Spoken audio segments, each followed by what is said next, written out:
Hello class, welcome to Katabasis 101. Today we will be discussing 6 books that you should read before R.F. Kuang's Katabasis is published in August. You got quite a few months to work your way through these, and I think you'll have a really great time.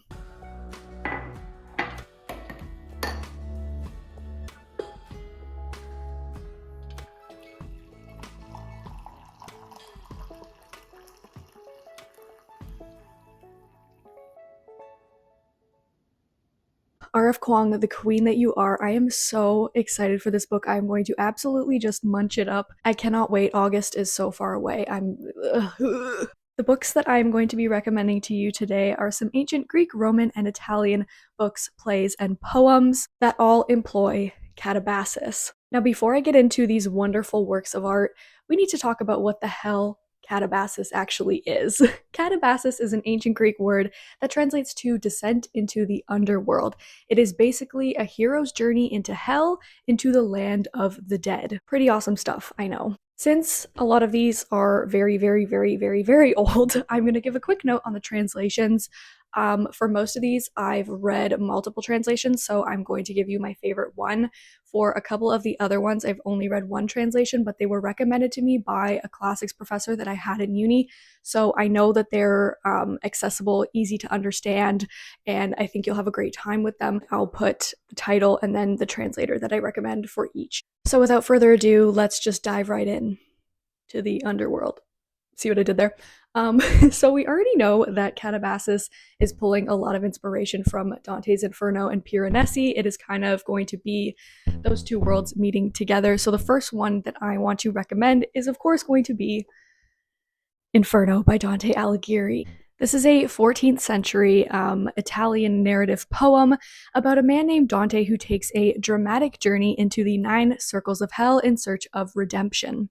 He's guided down there by the ancient Roman poet Virgil, and together they encounter monsters, demons, and the souls of some of the greatest sinners to ever walk the earth. Absolutely read this while listening to Hosier's album Unreal Unearth Unending, because it took inspiration from this book as well. You're gonna have so much fun.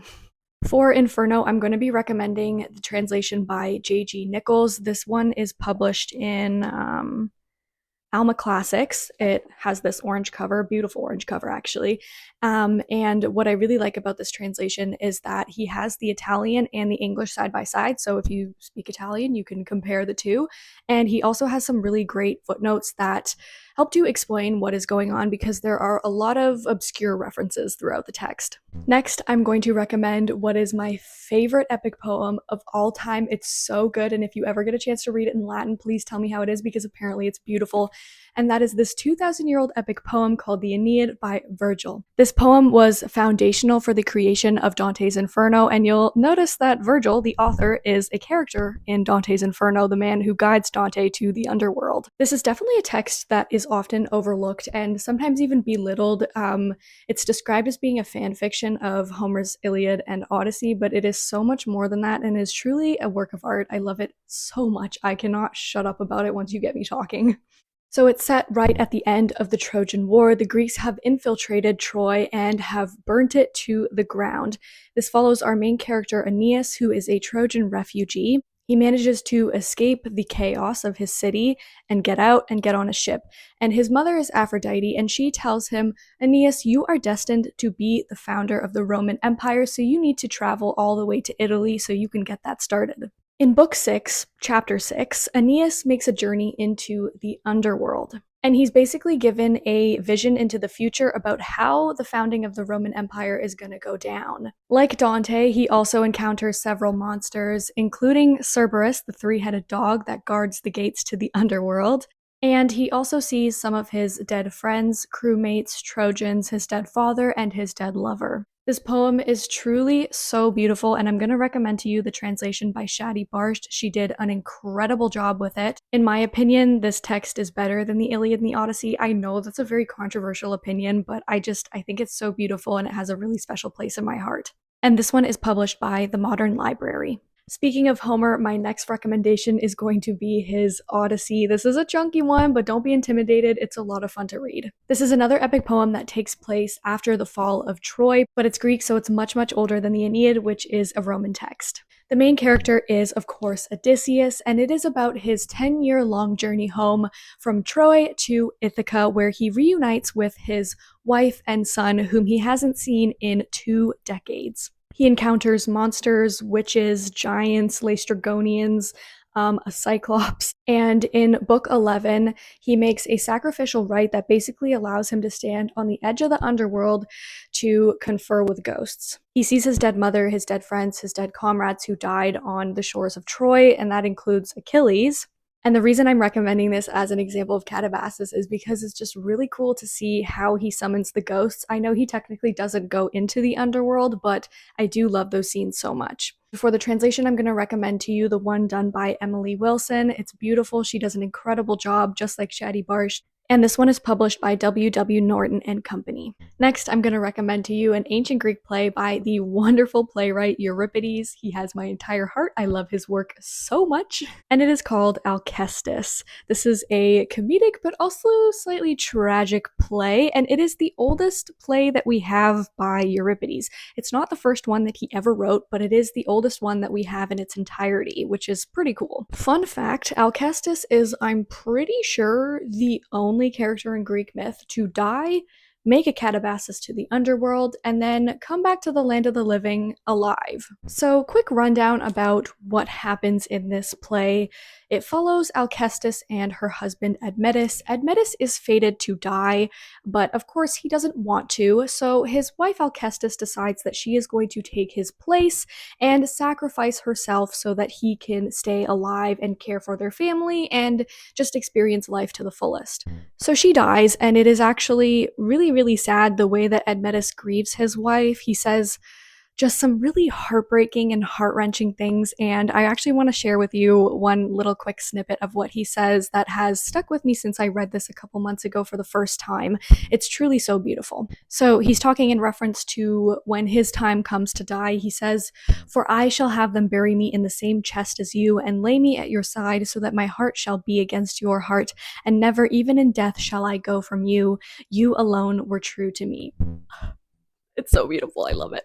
During his grief, Admetus hosts his friend Heracles, also known as Hercules, and to repay Admetus for his wonderful hospitality, Heracles decides that he is going to make a Katabasis and retrieve Admetus's dead wife Alcestis. Is there anything that Heracles didn't do? I think that list would be much shorter than all of the things that he did do. And I'm pretty sure he just kind of randomly does this while he's in the middle of completing his 12 labors. I don't know, he's pretty awesome. It's a great play. It's so funny. It's so tragic. I read it for the first time, like I said, recently, and it's now become one of my favorite Euripides plays. But nothing will ever top Medea or the Bacchae. And the translator that I recommend is Richmond Lattimore, and you can find it in what is, hang on, The Complete Greek Tragedies, edited by David Green and Richmond Lattimore, and this is the 3rd edition. It has this black cover with the red title. It is the first volume in this collection.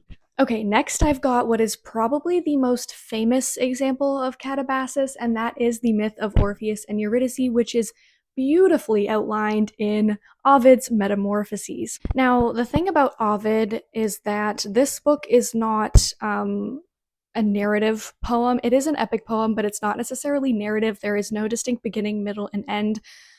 So the myth of Orpheus and Eurydice is kind of just inserted in the middle. So whether or not you actually want to grab this copy and read the whole thing is up to you. If that is not something that you want to do, wait until I finish describing this, and then I'm going to give you some other options to learn about Orpheus and Eurydice. So this myth is outlined in book 10 of Metamorphoses. Orpheus and Eurydice are newlyweds, but unfortunately, right after they get married, Eurydice is bitten by a snake and she dies. She goes to the underworld. Orpheus is devastated. He is heartbroken. He decides that he will make a Katabasis and retrieve his dead wife. And he's able to convince Hades and Persephone to let him take his wife back. They agree to it, but under one condition. He has to guide her back, but he is not allowed to turn around to make sure that she is following him. Unfortunately, he is unsuccessful, and she's pulled back to the underworld where she dies forever. Metamorphoses also explains what happens after this, and it's honestly so heartbreaking, the grief that Orpheus goes through. He is a very, very talented musician. This is how he was able to convince Hades and Persephone to try to bring Eurydice back to the land of the living, and throughout his grief, he sings a lot of just devastating songs. It's so sad. It's so sad, and you really feel for him. Metamorphoses also talks about how Orpheus dies, and again, that is one of the most tragic things I've ever read, but kind of happy in a way because he does eventually get reunited with Eurydice in the underworld. Now, like I said, if you don't want to commit to this chunky book because Orpheus and Eurydice's myth is really only about 30 pages long, I do have some other recommendations for you. The first one is going to be Chaos on Netflix. It recently came out in 2024, and it is a retelling of Orpheus and Eurydice among other myths, but set in a modern setting. It's really cool, and I absolutely adore the depictions of the underworld, one of the most unique ways of portraying it. I loved it so much. And then the other thing that I want to recommend is the musical Hadestown. I think you should listen to the soundtrack. It's amazing. It's incredible. I saw it for the first time in the summer of 2024, and I had so much fun with my friends going to see that. And if you want the song from that soundtrack that is explicitly about Katabasis, you should listen to Way Down Hadestown. It's so good. Thank me later.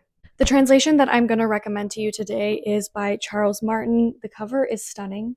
So let's just take a second. Yeah, look at that. Beautiful, right? And this is also published by W.W. Norton and Company.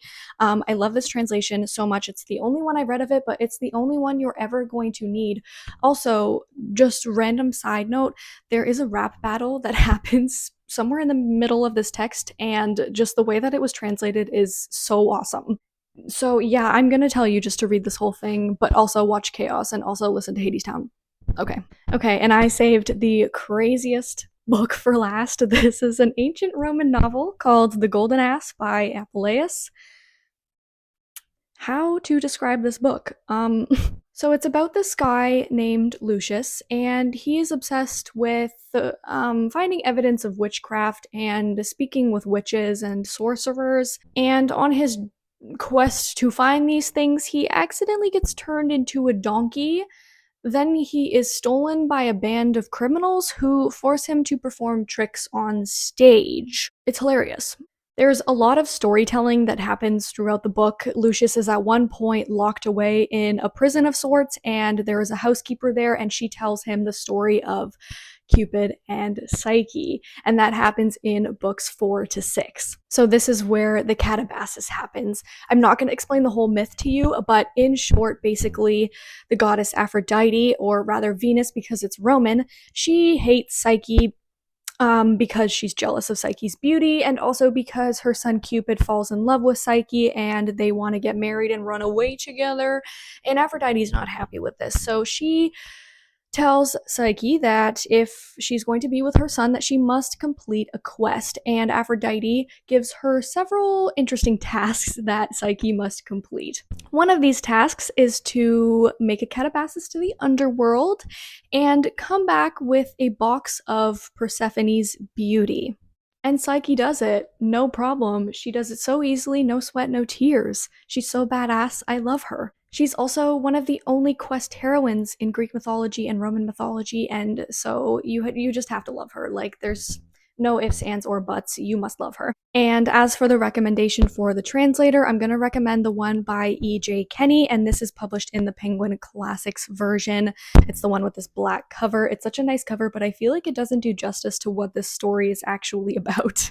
So don't be confused by what's on the cover, because this is just a wild ride and so much fun to read. Also, do check the trigger warnings. So that is it for my recommendations today. I do have a feeling that R.F. Kuang will reference some of these texts, especially because the summary says that the two main characters use the stories of Orpheus and Dante to guide them to the underworld. But even if she doesn't reference any of these, I still think that they are so much fun to read. And if you're just generally interested in the concept of Katabasis, I think you'll have a great time with these. They're all so much fun, so silly, but so tragic at the same time. You'll just You'll have so much fun with them. I know I've said that like a million times in this video, but I truly don't know how else to explain them because I have so much fun reading them, and so therefore you will too. Let me know on a scale of 1 to 10 how excited you are for R.F. Kuang's Katabasis to come out. For me, I broke the scale and I am on an 11, so there's that. Happy reading, friends, and I will see you in the next video.